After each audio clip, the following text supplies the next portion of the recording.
करायचं काय? सांगली जिल्ह्यातल्या जत तालुक्यातला पाण्याचा प्रश्न ऐन पावसाळ्यात पेटलाय। पावसानं फिरवलेली पाठ आणि पिण्याच्या पाण्याची टंचाई तसंच वाया गेलेल्या पेरण्यांमुळे जत तालुक्यातील मराठी माणसाचा धीर सुटत चाललाय। काही महिन्यांपूर्वी सरकारनं दिलेल्या आश्वासनांची पूर्तता करावी या मागणीसाठी अधिवेशन सुरू असतानाच सांगलीत तहसील कार्यालयाच्या बाहेर आंदोलन सुरू झालंय। सरकारनं पाण्यासह दिलेली आश्वासनं पूर्ण करावीत, नाहीतर कर्नाटकात सामील होण्याची परवानगी द्यावी अशी आंदोलकांची मागणी आहे।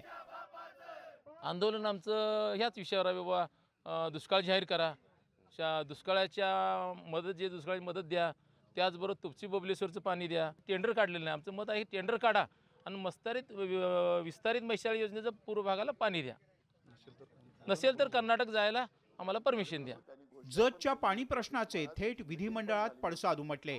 विरोधी पक्षांच्या आमदारांनी जतच्या दुष्काळी भागातल्या लोकांचे प्रश्न तातडीनं सोडवण्याची मागणी केली।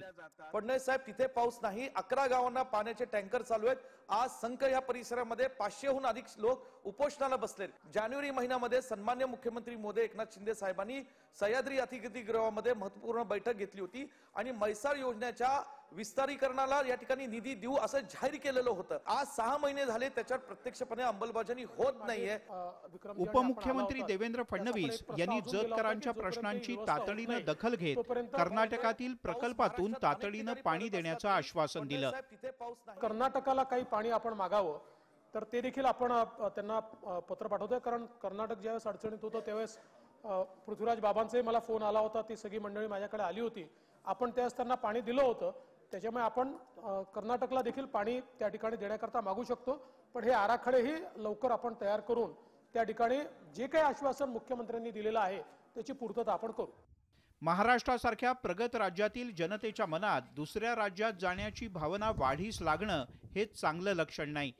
राज्य सरकार यावर तातडीनं उपाययोजना करेल अशी माफक अपेक्षा आहे। सांगलीहून आसिफ मुरसलसह ब्युरो रिपोर्ट, न्यूज 18 लोकमत।